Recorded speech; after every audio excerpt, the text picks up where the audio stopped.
বাইরের মুখ ধোয়া বেসিনটা এরকম হয়ে গেছে, এত নোংরা, প্রচণ্ড আয়রন জলে, চিন্তার কোনো কারণ নেই।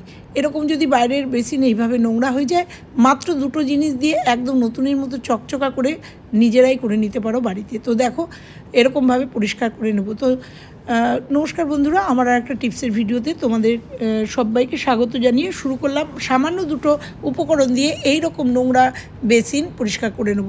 যাদের জলে প্রচণ্ড আয়রন, আমাদের জলে প্রচণ্ড আয়রন, আর সেই জন্য এই বেসিনগুলো, এটা বাইরের বেসিন, আর এই বেসিনটা প্রায় 10-15 বছরের পুরনো বেসিন। আর দেখো সঙ্গে মগটাও এত আয়রন যে প্রত্যেকটা মুহূর্তে এই বেসিনগুলো প্রত্যেক দিন তো পরিষ্কার করা সম্ভব না, কিন্তু এটা 10-15 দিনের মাথায় এরকম নোংরা হয়ে যায়।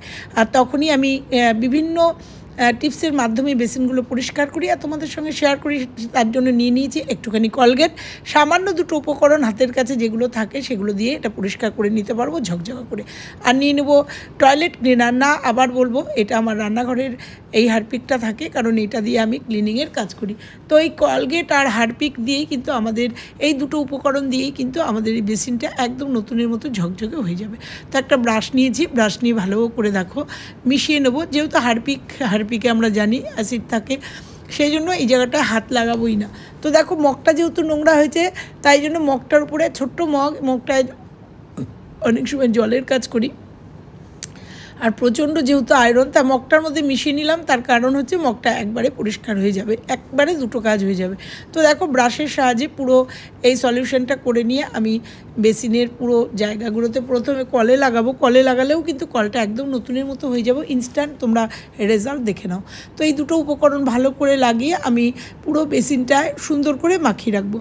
তো দেখো ব্রাশ দিয়ে এটা করে নিলে হাতও লাগাতে হবে না, এবং খুব সুন্দরভাবে পুরো বেসিনটা আমি এটাকে স্প্রেড করে দিতে পারবো। তোমরা চাইলে হাত দিয়েও করতে পারো। তো দেখো পুরো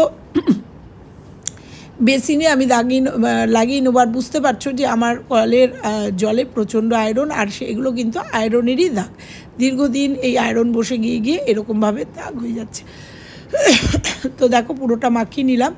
এই পুরোটা এরকম মাখিয়ে নিয়ে 10 থেকে 15 মিনিট যদি রাখতে পারো, একদম কোনো কষাকষি করতে হবে না। আমি তোমাদের ইনস্ট্যান্ট দেখিয়েছি, তাই আমি 2-3 মিনিট পরেই ফিরে আসবো। তো দেখো আমি কিন্তু কোনো জল দিইনি, জলের ইউজ করিনি, পুরো এই লিকুইডটা বেসিনে আর এই মগের বাইরে দিয়ে ভেতর দিয়ে সবটাই ব্রাশের সাহায্যে মেখে নিলাম।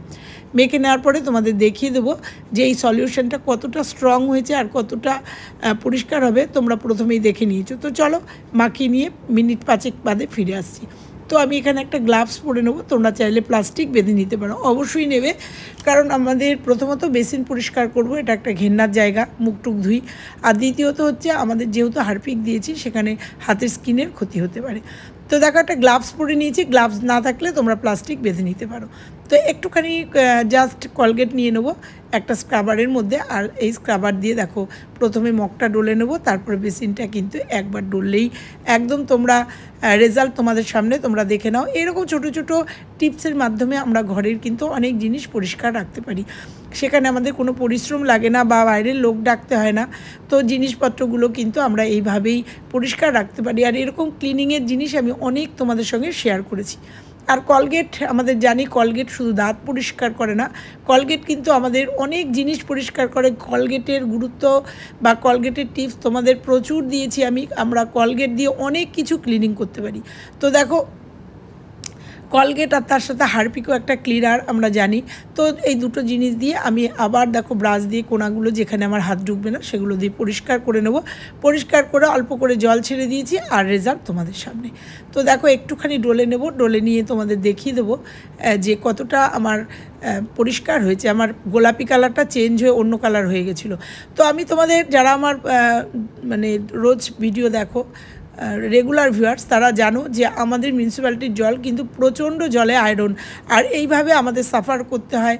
বাথরুম বলো, পায়খানা বলো, কমোড বলো, এই রকম বেসিনগুলো, ওপরে আমার সাদা বেসিন আছে, সেই বেসিনগুলো আমাদের প্রত্যেক দিন পরিষ্কার করতে পারলেই ভালো হয়, কিন্তু আমি সপ্তাহে একদিন করি আর তোমাদের সঙ্গে শেয়ার করি।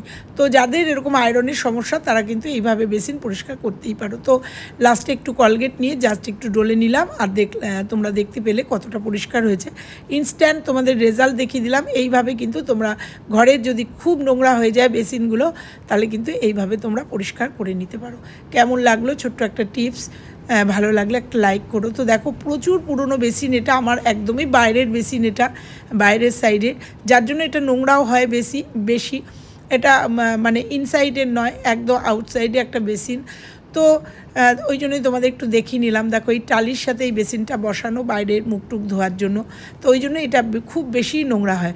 তো চলো, কেমন লাগলো? ভালো লাগলে ছোট্ট একটা লাইক দিয়ে দিও। চলে যাব পরের টিপসে।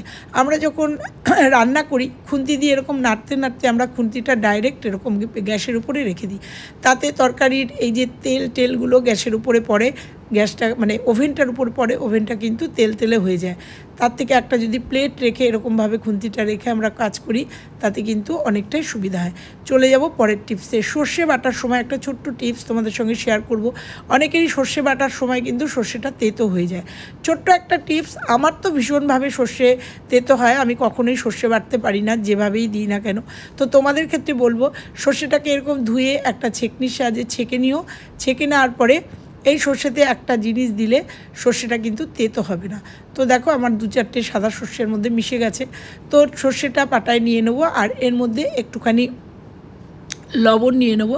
এই লবণটা দেওয়াতে সর্ষেটা সুন্দর মিহি হয়ে যাবে, তার সাথে সর্ষেটা তেতো হবে না। আর খেয়াল রাখবে সর্ষেটা এক বাটাতে কমপ্লিট করার চেষ্টা করবে। তো কেমন লাগলো আজকের ভিডিওগুলো? ভালো লাগলে লাইক, কমেন্ট, শেয়ার। চ্যানেলে নতুন হলে চ্যানেলটা সাবস্ক্রাইব করে পাশের বেল আইকনটা প্রেস করে দিও এরকম নিত্য নতুন ভিডিও পাওয়ার জন্য।